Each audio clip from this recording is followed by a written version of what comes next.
On today's edition of Random Content for the sake of random content, I am going to dip my toes into a fandom that I've only recently joined. I guess you can say that. Which is Deathnote. While I haven't read the manga, this is just my take on the characters based from what I saw in the anime, which I only saw a little over a month and a half ago at this point. So I'm still relatively new to the lore, so please don't come to my house at 3 in the morning with pitchforks and torches. I will also give a quick forewarning about any spoilers. This is the only warning I'll give, so deal with that information as you will. The Japanese manga, written by Tsugami Oba in 2003, turned into one of the most iconic animes in the world in October of 2006. The story follows child prodigy turned mass murderer Light Yagami, aka Kira, and his amazing cat and mouse antics with crazed genius El Laureate in part 1 of the anime, and then his successors Nier and Mello in part 2.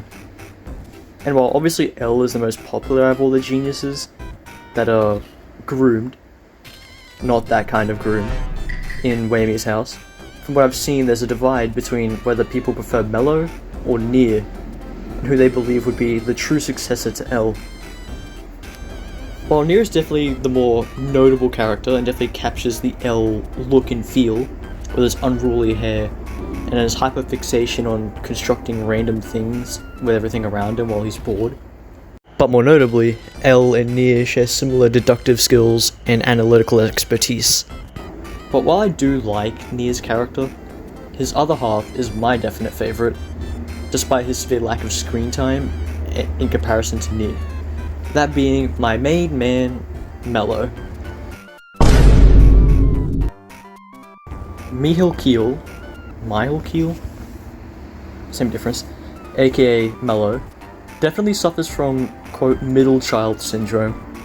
While he shares the same level of intellect as Nier, he never quite fit the mold of what L was, which eventually caused his jealousy of Nier, who definitely fit that mold obviously a lot better, and he eventually leaves Wami's house. Mello definitely was a lot more motivated and would rather take action and extreme measures in order to get his answers rather than Nier, who would just wait for the answers to come to him. But there's definitely a lot more to him that draws me to him personally. Firstly, and foremostly, his design. Mello goes for a full black or dark brown leather getup, with accompanying leather gloves and a necklace with a church pendant, and sometimes a brown woolly winter coat. And then after episode 29, Mello suffers a massive facial scar on the left side of his face after blowing up his base to get away from Soichiro Yagami and the Japanese task force. Which, to me, while it definitely cuts down on his, cute, semi-try-hard gangster appearance, it definitely enhances not only his coolness, but it shows that him taking action not only reaped better rewards, but it also showed that they come at a cost. Secondly, his personality. In similar yet contrasting ways to Nier, Mello also embodies aspects of L. He adopts not only the aforementioned desire to take extreme measures to get his desired outcome, for example, kidnapping director Takimura, and then subsequently kidnapping Sayu Yagami to leverage the Deathnote off the task force, but most notably kidnapping Kiyomi Takeda, which the butterfly effect of him doing so leads to Light Yagami's defeat. Alongside that, Mello adopts L's love for treats and sweets. About 90% of the time Mello's on screen, this man has a chocolate bar in his hand, which to me adds to his aura.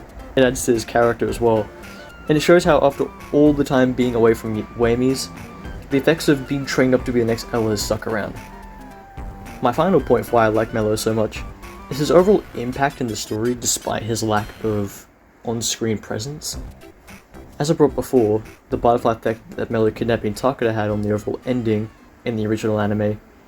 It severs communication between Light and Mikami, which causes Mikami to break his usual, almost robotic routine to dispose of Takeda, even though Light already ensured of her demise, which then led Giovanni straight to the real notebook and allowed Nier and the SPK to tamper with it duping Light and Mikami and ultimately sealing their fate and catching Kira, which is something that L couldn't do, but thanks to Mello, Nia was able to do that.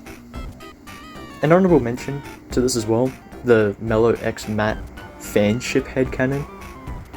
I've seen a little bit of it online, and I'm in support of it. I think it works.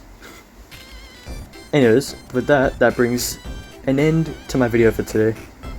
Thank you all for watching. Do the whole YouTube shebang. Like, subscribe, turn on notifications if you're interested. This video was supposed to come out like 2-3 weeks ago. I've had this in my notes for the last 2-3 weeks, but I've had a really bad mouth infection, so I couldn't speak. Anyways, I hope you all enjoyed. Let me know if there's any other topics you want for me to dip my toes into, and I'll take any and all criticism or support. Catch you all next time. I'm gonna say the N-word. Wait, what do you mean by